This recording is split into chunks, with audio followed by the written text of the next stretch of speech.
Most people think a business succeeds because of the product. Better price, better quality, better marketing. But there's a much simpler variable that quietly decides whether a business survives its first year or dies quietly with nobody noticing. And almost nobody talks about it directly. It's not what you sell, it's where you stand while you sell it. Two people can open the exact same store, sell the exact same product, spend the exact same amount on advertising, and one of them will fail within 18 months, while the other one is turning away customers by year 2. The only difference between them is what's happening 50 feet outside their front door. Not the sign, not the logo, not even the pricing. Just the building next to theirs. I went looking for the clearest examples of this, businesses that look almost identical on paper but perform completely differently depending on what's sitting right next to them. 12 of them this time, ranked by how dramatic the difference actually is. Stick around for the last one because it's the single clearest example of this entire idea, and it's probably sitting somewhere in your own city right now, quietly making someone a lot of money while everyone walks past it without a second glance. Idea 12, a locksmith kiosk next to a self-storage facility. A locksmith operating out of a generic storefront relies almost entirely on emergency calls that could come from anywhere in the city, which means constant driving, unpredictable scheduling, and gas money eating into every job. The same locksmith service positioned with a small counter right at the entrance of a self-storage facility taps into a specific and constantly recurring problem. Lost keys, forgotten combinations, and lockouts on storage units happen on a predictable schedule every single week in one contained location. Setting up a small kiosk arrangement, often through a revenue share deal with the storage facility itself rather than a separate lease, costs very little beyond basic tools and a cut lot replacement stock, usually under $5,000 to get started. A facility with 300 or 400 units can generate enough lockout and rekey business to bring in $1,500 to $3,000 a month in steady, low-effort income without ever needing to drive across town for a single job. The pattern that opens this list is simple. You're not waiting for random emergencies anymore. You're sitting inside a building that manufactures the exact emergency you specialize in on a schedule every week. Idea 11. A print and notary shop near a courthouse. A generic print shop competes against every office supply store and every home printer in the city. The same shop, positioned within a block of a courthouse, taps into a category of customer who has no other option and very little patience. People who need documents notarized, printed, or copied immediately, often minutes before a filing deadline, with zero tolerance for driving somewhere else. Setup costs for a small storefront with basic printing equipment and notary certification typically run $8,000 to $15,000. A location near a busy courthouse can process dozens of urgent print and notary jobs a day, often charging a premium specifically for the convenience of being the only option within walking distance, which puts monthly revenue in the $6,000 to $12,000 range for a well-run single location. This one illustrates the pattern from a slightly different angle. Sometimes the advantage isn't just traffic volume, it's being the only option available at the exact moment someone has no time left to shop around. Idea 10. A phone repair kiosk next to a high school. Picture the same small phone repair kiosk in two different spots. In a quiet strip mall, it survives on word of mouth and the occasional walk-in, doing maybe 4 or 5 repairs a week. Move that exact same kiosk to a corner 2 blocks from a high school with 3,000 students, and the volume changes entirely because cracked screens from teenagers are one of the most predictable recurring problems in any city, and there's rarely a repair shop within walking distance of the school itself. Starting cost for a small kiosk setup with basic repair tools and a stock of common screen parts runs around $8,000 to $15,000. A location with steady after-school foot traffic can process 15 to 25 repairs a week at $60 to $120 per job,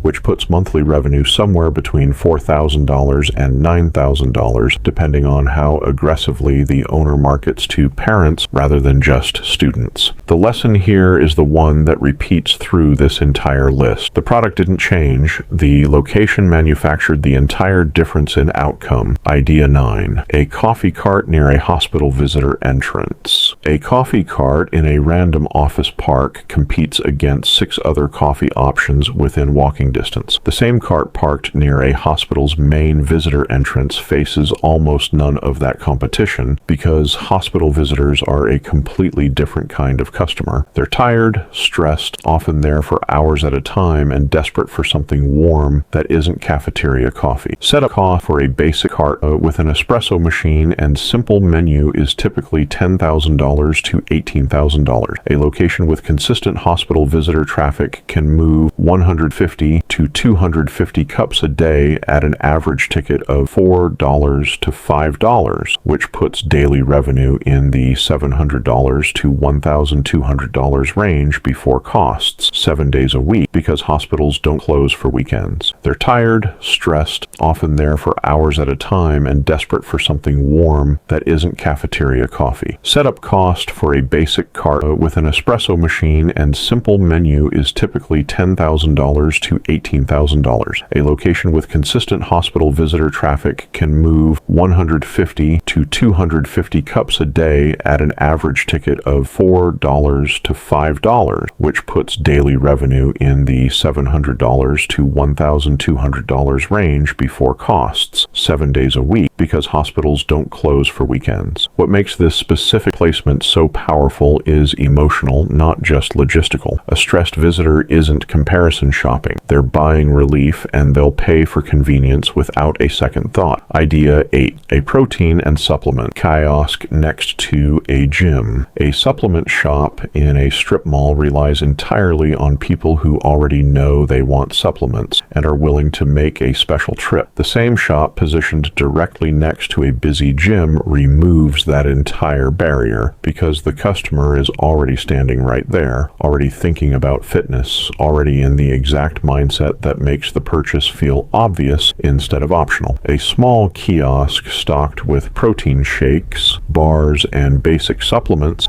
can be set up for $6,000 to $12,000. Positioned next to a gym with steady daily traffic, it can generate $3,000 to $6,000 a month, largely from impulse purchases made by people walking in or out of a workout. Still sweaty, still thinking about the goal they just worked toward for the last hour. This is the exact pattern behind every version of this list. You're not selling supplements, you're selling to a customer whose mindset was already shaped for you by the building next door for free before they ever noticed your sign. Idea 7. A dog wash station next to a dog park. Anyone who owns a dog understands this instantly. A self-service dog wash tucked into an industrial strip mall gets maybe a trickle of customers who specifically planned the trip. The same setup positioned across the street from a busy dog park catches an entirely different kind of customer. Someone standing there right now with a muddy dog and absolutely no plan for how to get that dog clean before putting it back in the car. A basic self-service dog wash setup with a few wash stations, dryers, and simple supplies typically costs $15,000 to $30,000 to build out. Positioned near consistent dog park traffic, it can generate $2,500 to $5,000 a month with almost no daily staffing required, since most self-service models run on a card reader and a timer. The park doesn't just bring dogs, it manufactures the exact problem your business solves every single day for free without you spending a dollar convincing anyone they need it. Short story break. The barber shop that moved 30 feet. Before the next few ideas, here's a small example that shows how little distance it sometimes takes to completely change a business's fortunes. A barber named Julian ran a small one-chair shop for almost 3 years in a strip mall spot that seemed fine on paper. Decent visibility, reasonable rent, steady but unremarkable business. When the unit next to a busy car wash came up for lease at almost the same price, he moved, mostly because the new spot had slightly better parking. He didn't expect what happened next. Customers waiting 15 to 20 minutes for their car to go through the wash next door started wandering in just to pass the time, and a fair number of them turned into regular hair haircuts once they realized how convenient the timing actually was. Within 6 months, his walk-in volume had roughly doubled, entirely from people who were never planning to get a haircut that day till they found themselves standing around with nothing else to do. Julian didn't change his prices, his skills, or his hours. He changed which door people were standing outside of while they waited for something completely unrelated. Idea 6. A florist near a hospital or funeral home. This one sounds almost uncomfortable to say out loud, but it's one of the clearest examples on this entire list. A florist competing purely on foot traffic in a generic retail strip fights for attention against every other option nearby. The same florist positioned near a hospital or near a cluster of funeral homes taps into an emotional purchase decision that isn't optional and isn't price sensitive in the way a birthday bouquet might be. Setup costs vary depending on whether you're leasing retail space or running out of a small kiosk, typically $10,000 to $25,000 to get a modest shop running. Revenue swings widely based on exact location, but shops in these specific spots regularly report $8,000 to $15,000 a month because the emotional urgency of the purchase overrides almost all the usual price comparison behavior customers normally engage in. The insight underneath this one is uncomfortable but true. The businesses positioned closest to major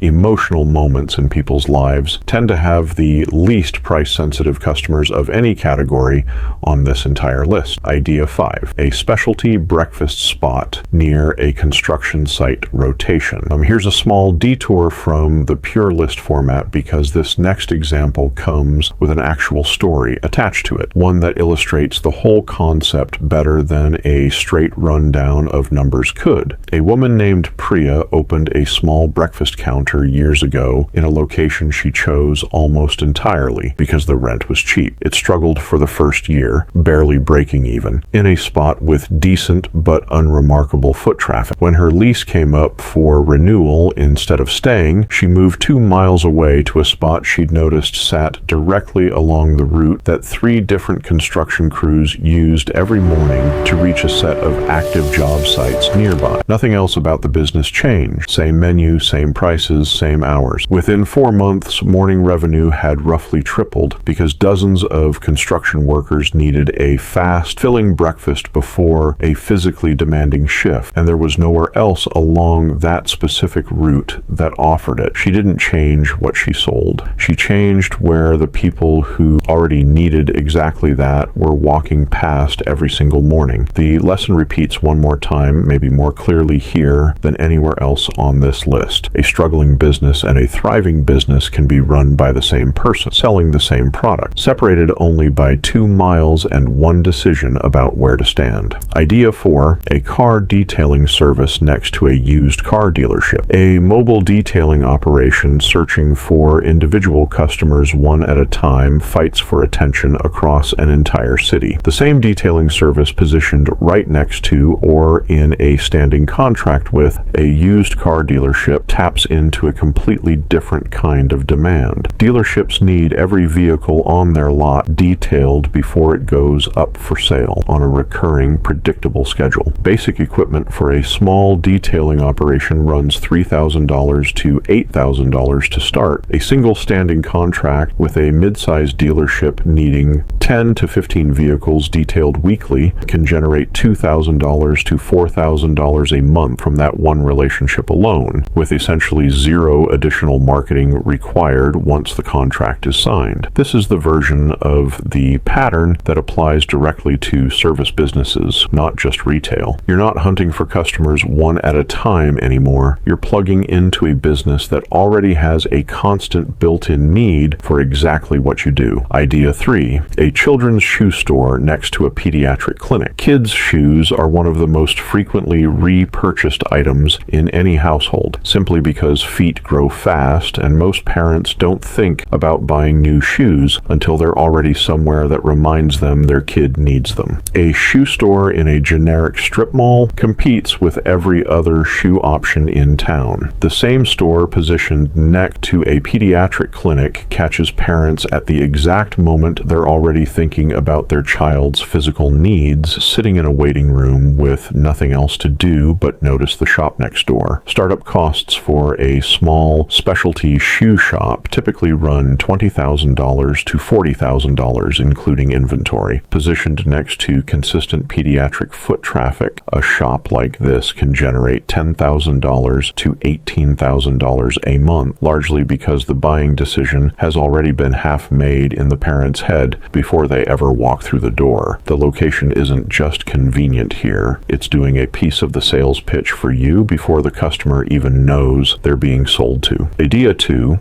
A small grocery or egg stand next to a gym. This one plays out almost identically to the supplement kiosk earlier, but with a twist that makes it worth separating out on its own. A small stand selling eggs, produce, and basic proteins in a random spot competes purely on price against every grocery store in the area. The same stand positioned directly outside a busy gym sells to a customer who's specifically thinking about protein and clean eating at that exact moment. Standing right there, often willing to pay a premium simply because it's convenient and it fits the mindset they're already in. A small stand or kiosk setup costs $5,000 to $10,000, depending on refrigeration needs. Positioned next to gym traffic, with a steady flow of members coming and going throughout the day, monthly revenue can land anywhere from $3,500 to $7,000, almost entirely from impulse buys made by people who weren't planning to buy eggs that day until they saw them sitting right there. Every version of this list keeps circling back to the same idea. You're not creating demand, you're intercepting demand that a completely different business already built for you for free every single day. Idea 1, a toy store next to a children's hospital. And here's the one that makes the entire concept undeniable. The clearest example of location manufacturing revenue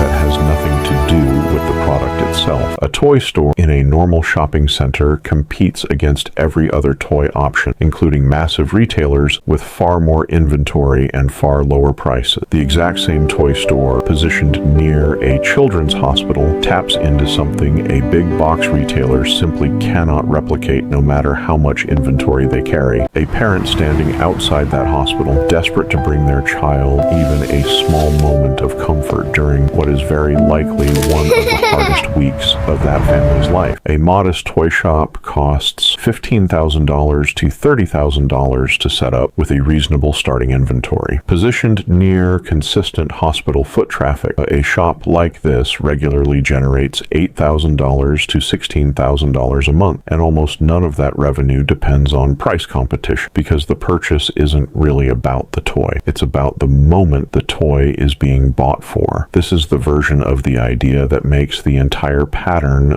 impossible to ignore. 12 different businesses, 12 different products, and every single one of them performs completely differently depending on nothing more than what's sitting on the other side of the front door. 12 ideas, and every single one of them proves the same point from a different angle. The product rarely decides whether a business succeeds. The location does almost all of that work quietly before a single sale ever happens. Julian didn't get better at cutting hair when he moved 30 feet. Priya didn't change her recipe when she moved 2 miles. The business stayed exactly the same. The foot traffic walking past it changed everything. Now here's the honest part. You've got 12 solid business ideas sitting in front of you right now. But the real question isn't which one sounds best. It's where the money to actually start one of these is going to come from. If you've already got it sitting somewhere, good for you. Go build it. And if you don't have it yet, that's exactly what the next video is about. So go ahead and hit subscribe now because you're going to want to see it.